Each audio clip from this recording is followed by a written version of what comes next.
You see a Viking raid in your head, and you see the ships, you see the axes, you see the monastery burning, but nobody tells you what happens next. What happens to the women dragged onto those ships? What happens to the children born 9 months later in a foreign land where their mothers have no names and no rights? Children who open their eyes in the longhouse of the man who killed their fathers. This is not a saga. This is what the burials tell us. This is what the DNA proves. This is what the slave markets recorded in silver weight and body counts. The same chronicle records another attack where 3,000 people were captured in a single raid. 3,000. That number sits in a monastery record written by someone who watched it happen. When geneticists mapped modern Iceland's founding population, they found something that makes the history textbooks squirm. 2/3 of Iceland's female founders had Gaelic origins from Ireland or Scotland. 1/3 had Nordic roots. For men, the ratio flipped completely. Nordic men with Celtic women. Those women did not sail to Iceland for adventure. They were cargo, and the children they bore in Iceland inherited their mother's legal status, slave. It is the best way to support this work. Also comment from which city you are hearing this from. This script is researched using sources including the Journal of Archaeological Science published by Elise Naumann from the University of Oslo in 2013, examining skeletal remains and isotope analysis from Viking Age Norway, and the peer-reviewed article in the journal Slavery and Abolition from 2019 by Ben Raffield at Uppsala University's Department of Archaeology, analyzing slave market infrastructure across the Viking world. These are not textbook summaries. These are primary archaeological investigations with bone evidence and chemical signatures. Now back to what happened to those children. The law said you could own nothing, inherit nothing, leave nothing. 2 prominent Viking scholars phrased it exactly that way in scholarship from 50 years ago, and every new excavation since has confirmed it. Children born to thrall mothers had no automatic claim to their father's name or property, even when that father openly used them for labor alongside his legitimate children. Some masters chose to legally adopt their enslaved children through a formal ritual, and those few inherited. Most did not bother. Most let the child work the fields and called it mercy. The same grammatical category used for objects and animals. Free people received masculine or feminine designation regardless of sex. The language itself encoded the dehumanization. When legal codes discussed wergild, the compensation payment for unlawfully killing someone, a thrall's value was set far below that of any free person. The exact amount varied by region and time period, but the principle held constant. A dead thrall required less compensation than a stolen horse in many documented cases.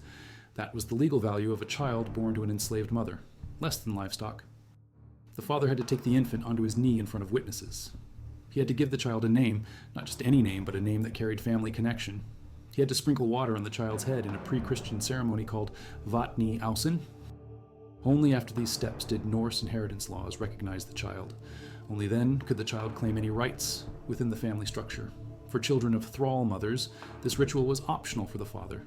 He could perform it or not, entirely at his discretion. If he chose not to, the child remained a thrall regardless of paternity.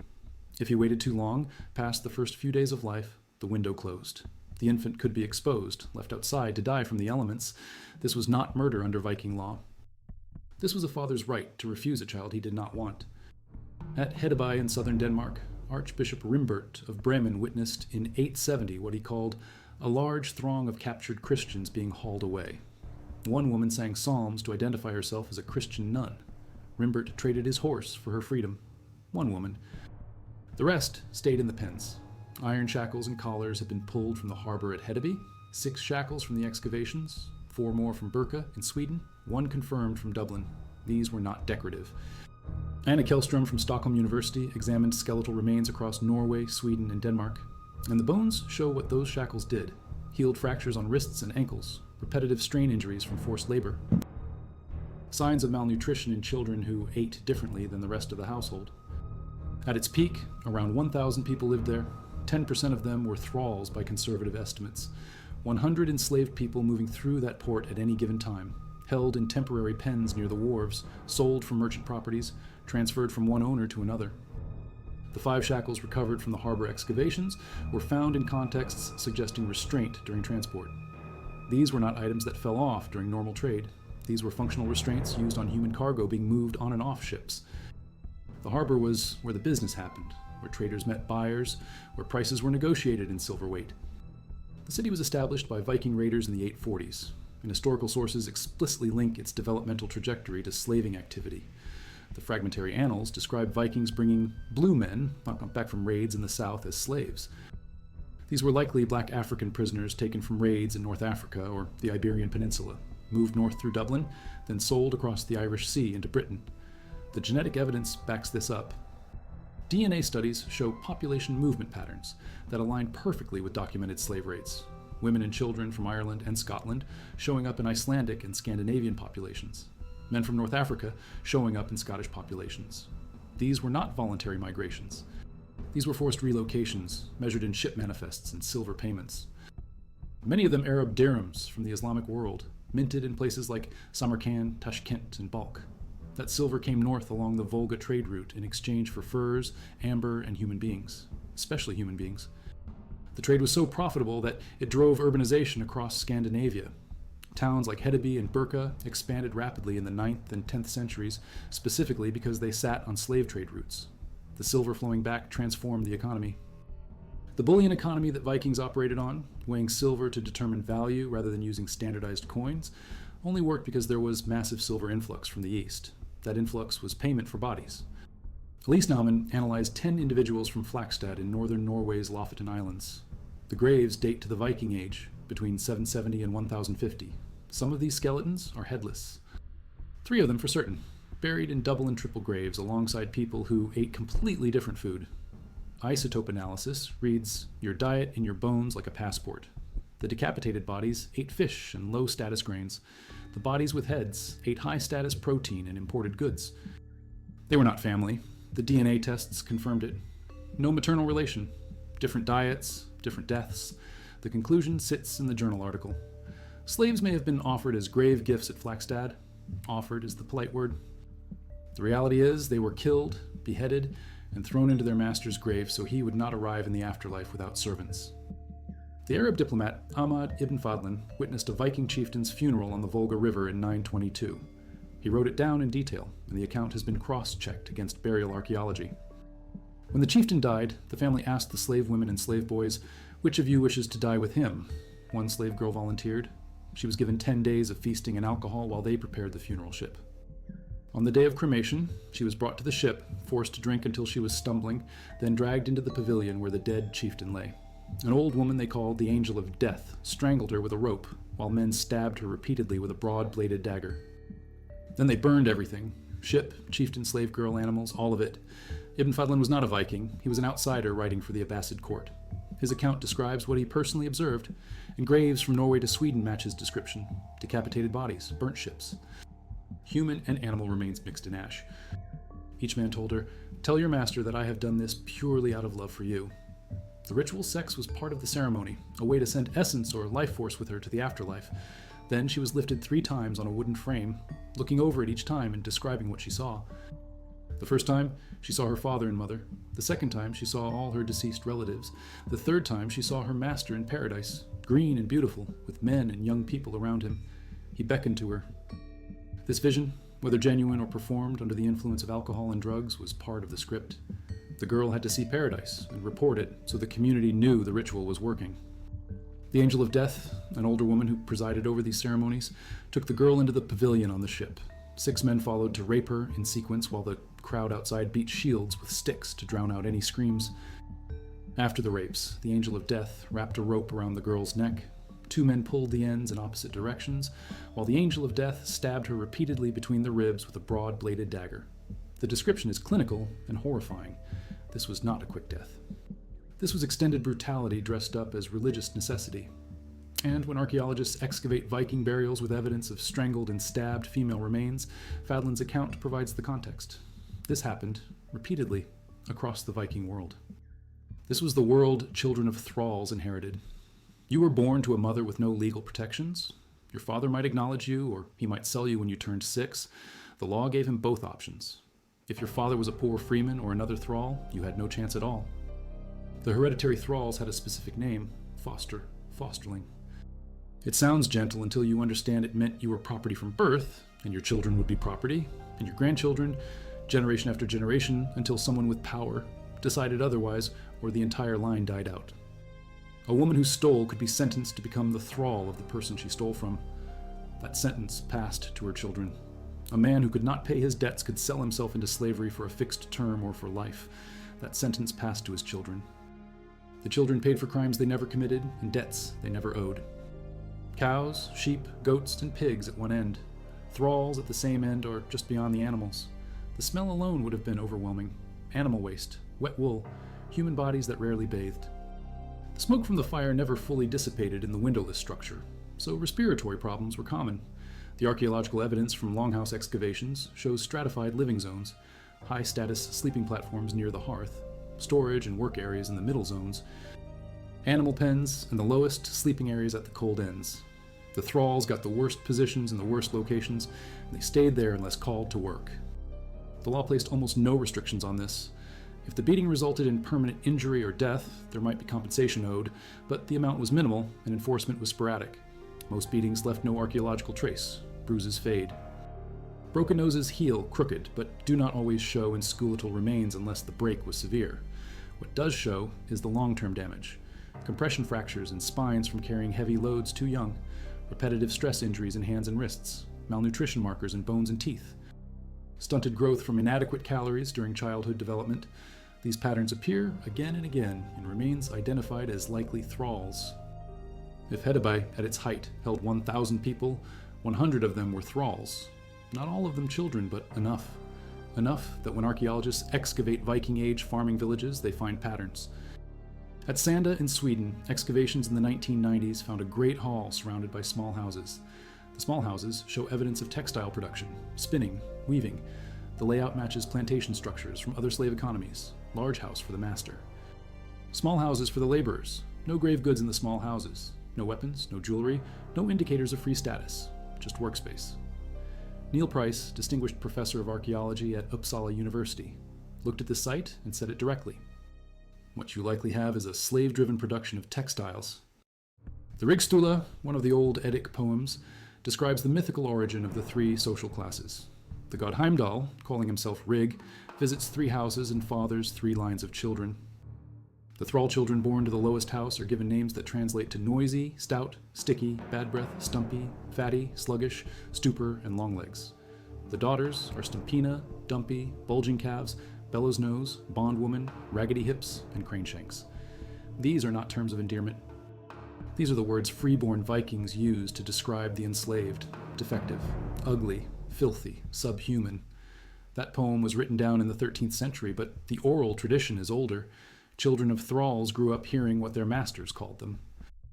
Ibn Fadlan wrote about it plainly. He visited a Rus trading camp on the Volga and noted that attractive slave girls were kept for sex while buyers watched. The traders brought these girls to market not just as laborers, but as bodies for sale. When the traders set up camp, the girls were available for use by the men in the group. Fadlan was shocked, but he was an Arab Muslim writing for a court where slavery had different rules. To the Vikings, this was normal commerce. Female thralls had no control over their bodies. Any children born from these encounters inherited slave status unless the father performed a formal acknowledgement ritual. Most did not bother. The child was another laborer, another asset, another body to sell if the price was right. There are runestones that tell a different story, but they are rare enough to prove the rule. One stone from Herning in Denmark, carved in the 11th century, reads, "Toki Smith raised the stone in memory of Thorgisel, son of Gudmund, who gave him gold and freedom." Toki was a thrall, a blacksmith. His master freed him and gave him enough wealth to commission a runestone. That is exceptional. That is why it was carved in stone. Because it almost never happened. For every Toki who gained freedom and prosperity, there were hundreds of nameless children who died in the fields or the workshops or the ship sheds without anyone carving their names anywhere. The freed thralls, the Leysingi, still owed allegiance to their former masters. They had to vote the way their former master dictated. They had lower compensation rights in legal codes. It took 2 full generations for the descendants of freed thralls to gain the full rights of freeborn people. 2 generations to wash the stain away. The children born into this system had no childhood in the way we understand it. They worked as soon as they could, hold tools. Isotope analysis from Viking Age. Norway shows that children's diets often differed dramatically from adult diets, even within the same household. Naumann's research found that children were sometimes placed in foster care with people of lower social status, possibly thralls or servants. The children's diets reflected this. Less protein, more fish and grain, less variety. The children of thralls ate what thralls ate, and the isotope signatures in their bones prove it. Dental work shows similar patterns. Some children show signs of malnutrition that stunted their growth. Others show wear patterns consistent with early heavy labor. At Flagstad, the headless skeletons tell the clearest story. These were not enemy warriors killed in battle. These were people who lived in the community, ate the food available to low-status individuals, then were killed and buried with their masters. The placement is specific. In one grave, the decapitated body lies at the feet of the intact body. In another, 2 decapitated individuals accompany one high-status burial. The message is clear. These people were property in life, and they remained property in death. No one buried thralls this way by accident. It was intentional, it was cultural, it was legal under Norse custom. There, Slavic and Finnish captives were sold to Muslim merchants in exchange for Arab silver dirhams and silk. Archaeologists have found these coins across Scandinavia. The Spillings hoard on Gotland, deposited sometime after the late 9th century, contained over 14,000 coins, many of them dirhams from the Islamic world. That silver came from selling people, women, children, whole families. The coins have been dug up from England to Sweden, and every hoard represents human cargo converted to precious metal. They sold European captives to the Islamic world and brought back silver, silk, and spices. Some Viking traders even castrated male slaves to increase their value in Byzantine and Islamic markets, where eunuchs commanded premium prices. The practice was brutal, and many boys died from the procedure, but the profit margin justified the risk. Arab writers claimed that castration improved Slavic intellect, a justification that sounds grotesque now, but was standard commercial logic then. The term for Slavic eunuch in Arabic, sikalabi, came directly from the word for Slavs. The product became the language. They knew that if the harvest failed or the master needed quick silver, they could be sold, moved, traded. There are documented cases of thralls being sold multiple times in a single year, passed from one owner to another like livestock. The Laxdæla saga mentions an Irish captive named Melkorka, sold by a rust trader at a market. She was a king's daughter in Ireland, captured and sold through multiple hands before ending up in Iceland. She refused to speak for years after her purchase, pretending to be mute so her new master would not know her status. When she finally revealed her identity, her son Olaf became a prominent figure in Icelandic society. But that is one story, one woman, one son. For every Melkorka, there were thousands of women who never spoke again, whose children never escaped, whose names are lost. Child mortality was high across all social classes in the Viking Age, but thrall children had worse odds. No one invested resources in keeping them healthy. Some died in the sacrificial practices, tied to funerals and religious rituals. Some were killed outright when they became inconvenient or too old to work efficiently. When a thrall died, Ibn Fadlan wrote, "They leave him there as food for the dogs and the birds. No burial, no marker, just exposure." The archaeology confirms this. Thrall graves, when they exist at all, are shallow pits with no goods, no orientation, no care. Sometimes the bodies are missing heads, sometimes the bodies are not buried at all. One excavation in a Norse-era farming village uncovered an abandoned well filled with dozens of infant skeletal remains. Dozens. These were not accidental deaths. These were exposures, unwanted babies put outside until they died. The practice was legal if the father rejected the child before it was formally accepted into the household. The acceptance ritual involved the father taking the infant onto his knee, giving it a name, and sprinkling water on its head. After that, the child had inheritance rights and family protection. Before that, the child could be exposed. For thrall children, the father often never performed the ritual. The infant was removed and left to die. The mother had no say. She might have just given birth, still bleeding, and someone would take her baby and she would never see it again. This happened so often in some communities that the wells filled with bones. 2 decapitated men. The skulls placed at the foot end of the burial. Anna Kjellström examined these remains and concluded they were likely thralls, sacrificed and placed with a person of higher status. The injuries on the bodies suggest they were killed violently. No defensive wounds. Restrained or surprised. The decapitations were clean, done with a sharp blade after death or at the moment of death. This was not combat. This was ritual execution.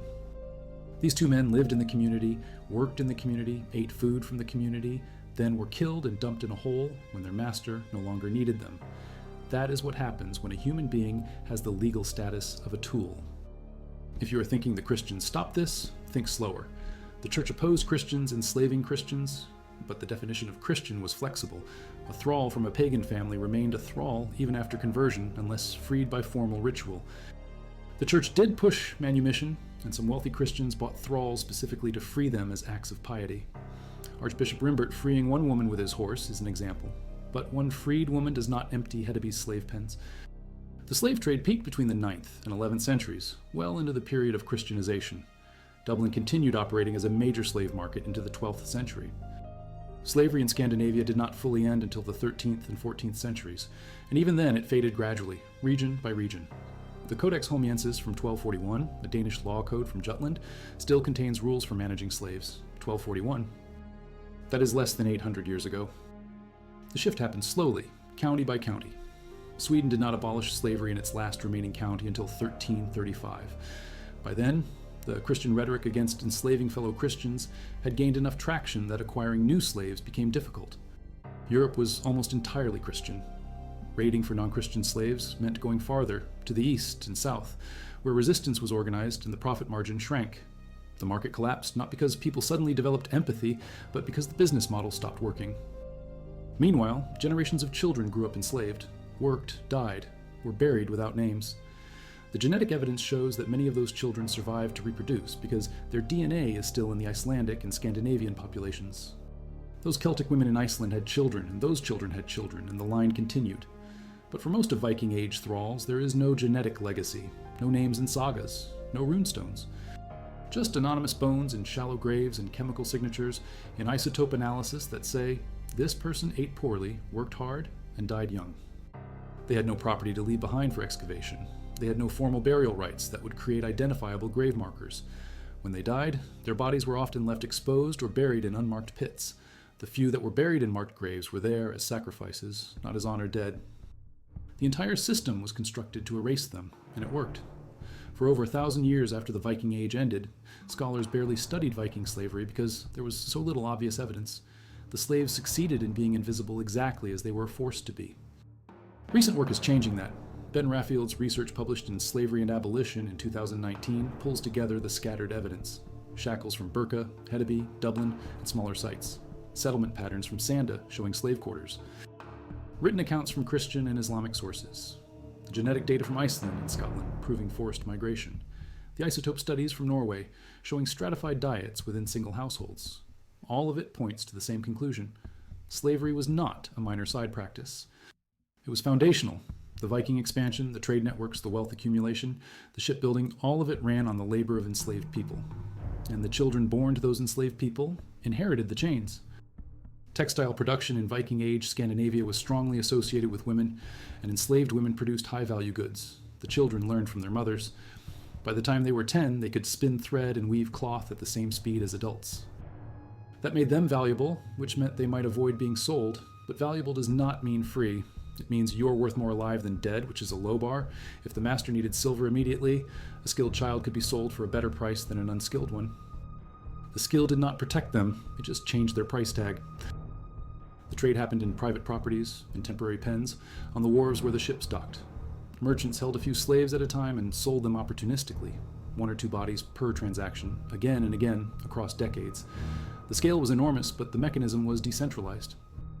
That made it harder to regulate and easier to hide. By the time Christian authorities started cracking down in some regions, the trade just moved to different ports. It did not stop. It relocated. Work until you die, or get freed and work until you die with slightly better legal status. Freedom for thralls was rare. The numbers are hard to pin down because freed thralls rarely left archaeological evidence either, but legal texts suggest maybe 5 to 10% of thralls gained freedom in their lifetimes. Of those, most were skilled male laborers who bought their own freedom after years of saving tiny portions of trade profits. Women and children had fewer opportunities to accumulate anything. A female thrall who produced children added value to her master's household, but she did not get paid for that. The children were assets that belonged to the master. She had no claim on them. On the Isle of Man in the Irish Sea, a wealthy male Viking's tomb includes the remains of a young female.